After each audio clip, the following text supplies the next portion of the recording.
They say a warrior does not become fearless by defeating his enemies. A warrior becomes fearless by defeating the trembling inside his own heart. In the high mountains of Kumano, where the mist hides the valleys like secrets not meant for ordinary men, there lived a young swordsman named Ren. His swordsmanship was sharp, his stance precise, his timing flawless, but his spirit was fragile. Before every duel, fear crawled into his chest. A tightening, a shaking, a silent collapse.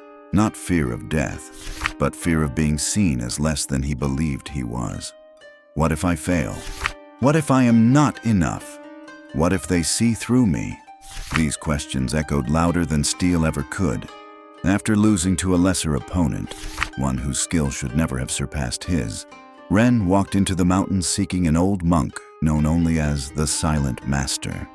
He found him beneath a cedar tree, unmoving, as if carved from the stillness of the world itself. Ren bowed, breath unsteady. "Why does my hand tremble?" he asked. "Why do I fear before the battle even begins?" The old monk did not look up. He only spoke. "You do not fear the battle, Ren. You fear losing the self you have built." And so began Ren's journey, not toward strength, but toward freedom. If this silence speaks to you, walk with us, and let the path unfold. Ren sat before the Silent Master, the cold mountain wind brushing against his skin like a quiet reminder that the world moved with or without him. His hands were still trembling, not from exhaustion, but from exposure, the failure, the eyes that watched, the whispers that followed. "I am not afraid to die," Ren finally said. His voice cracked, thin but honest. "I am afraid they will know I was never who I claimed to be." The Silent Master closed his eyes. "Most men live as masks," he answered. "They polish the mask, they defend the mask, they kill and break and bleed to protect the mask." A pause, a soft breath, like a blade being drawn without sound. But the warrior's path begins when the mask cracks.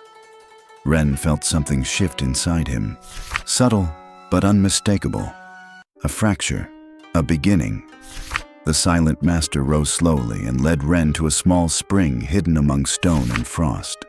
The water's surface was still, so still it held the sky without distortion. "Look," the Master said. Ren leaned in, but the face staring back was not the warrior he had trained to present. Not the undefeated blade, not the quiet prodigy the town praised. He saw a boy, frightened, reaching, gripping desperately for validation, shaped more by others' expectations than his own truth. "You fear shame more than pain," the Master said. "You fear the collapse of the image you display. But understand this, the image was never you." The cedar branches above them creaked softly, like an old memory bending but not breaking. Ren closed his eyes. For the first time, he didn't try to hold the mask in place. Something inside him loosened. Yet the loosening felt like falling. And in that silent fall, a deeper question waited. One Ren was not yet ready to answer. The following morning, before the sun had fully risen, the Silent Master led Ren through the cedar forest. No words, only the rhythm of footsteps on frost-kissed earth. They came upon a clearing where a single candle flickered against the wind, weak, exposed, yet unbroken. "Sit," the Master said. Ren lowered himself to the ground. The cold bit his bones. His breath clouded the air. "Your mind is like this flame," the Master continued. "It moves because the world touches it. A warrior does not shield the flame from the wind. He learns to burn without wavering." Ren tried to still himself, but the thoughts rushed in like arrows. What if I fail again? What if I disappoint him? What if I am simply weak? The Master did not interrupt. He only watched the flame tremble, and Ren realized the fire was reacting to his fear. The Master placed a small red thread on Ren's wrist. Thin, unremarkable, yet it felt heavier than steel. "This thread," the Master said, is every thought you try to control. Do not cut it. Do not fight it. Simply let it rest. Ren closed his eyes again. The thoughts returned, but this time, he did not resist. He allowed the fear to rise. He allowed the shame to speak. He allowed every tremor to pass through him like wind passing through trees. And something happened. The flame steadied. Not because the wind stopped, but because Ren stopped struggling against it. His breath grew slow, his posture grounded. The tremor loosened its grip. The master nodded, sensing the shift.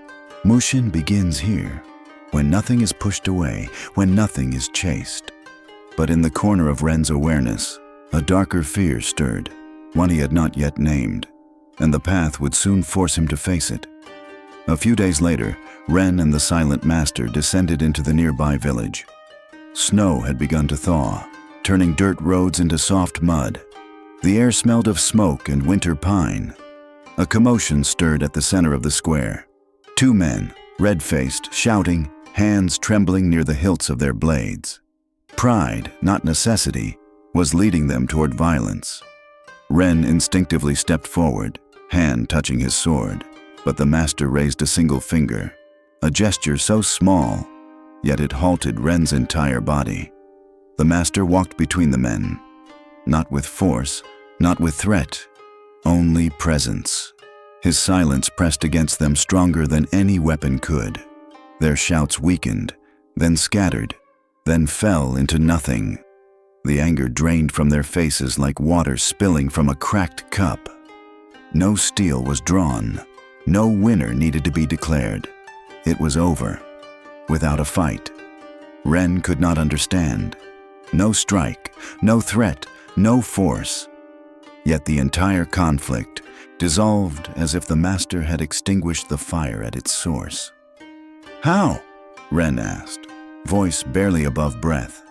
The master bent down, picking up a shard of a broken sack cup lying in the mud. A small, unimportant fragment, yet it caught the morning light like a blade. "Violence begins long before the sword is touched," he said. "It begins in the mind that insists it must be seen as strong." He let the shard fall, and the sound was barely audible. Soft, fragile, human. When the ego is no longer at stake, battles end themselves. Ren looked at the men walking away, their pride punctured, but their bodies unscarred. He wondered how many of his own battles had been born from the same wound, the fear of seeming small. And for the first time, he questioned whether his sword had ever been drawn for the right reasons. Yet in that quiet understanding, another truth stirred. One Ren would soon have to face in steel, not symbol. Spring arrived slowly, melting winter one drop at a time. But inside Ren, something else had begun to thaw, the belief that his worth was tied to victory. Yet fate does not wait for transformation to finish. Word spread through the village. The same swordsman who had defeated Ren before had returned. Mocking laughter followed his name. Whispers, a reminder of failure. Ren's chest tightened, but the silent master simply said, "You will go." Ren felt the old fear return, sharp, cold, biting. But it no longer controlled his breath. It merely existed. They walked to the clearing where challengers met. Ren noticed his hands. They were steady, not because he was certain of winning, but because he no longer needed to. This duel was no longer about proving anything. It was simply the path he must walk. The challenger smirked, already tasting victory. Ren's silence unnerved him. There was no anger to push against, no pride to exploit, just presence. They bowed, steel flashed, but Ren did not think. There was no, "What if I miss?" No, "What will they say if I fall?" There was only movement, breath guiding blade, feet adjusting to earth, mind empty. Like a sky that allowed clouds to pass without naming them. His opponent struck first, fast, reckless, hungry. Ren stepped aside, not with evasiveness but with clarity. The strike missed not because Ren avoided it, but because he was no longer there to meet it. One precise cut, not cruel, not triumphant, just true.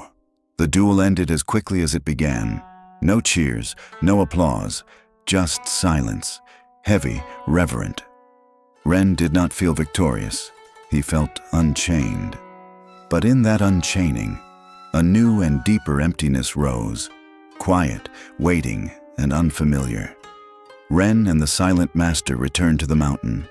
The village behind them had already begun weaving whispers, new rumors, new legends, new shapes of Ren's name. But none of them mattered. As they climbed, Ren felt something unfamiliar inside him. Not pride, not relief, but quiet. The master paused beside an ancient shrine carved into the stone. The wooden offering box was empty, weather-worn, forgotten. This shrine, the master said, was once the center of the village. People prayed here for strength, victory, reputation. Ren ran his fingers across the cracked wood. No one comes anymore, the master continued, because what they once believed was sacred, they forgot. Ren understood. The shrine was not abandoned.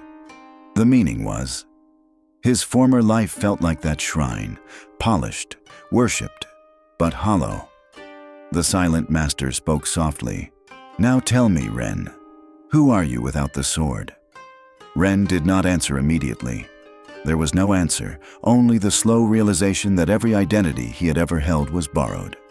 The promising swordsman, the village's pride, the disappointment, the one who must win. Each title was a mask, carved not by his heart, but by the eyes that watched him. He exhaled, a long, trembling release, as though setting down a weight he had carried his entire life without knowing. I do not know who I am, Ren said at last. The master smiled, not in approval, but in recognition. Good, he said.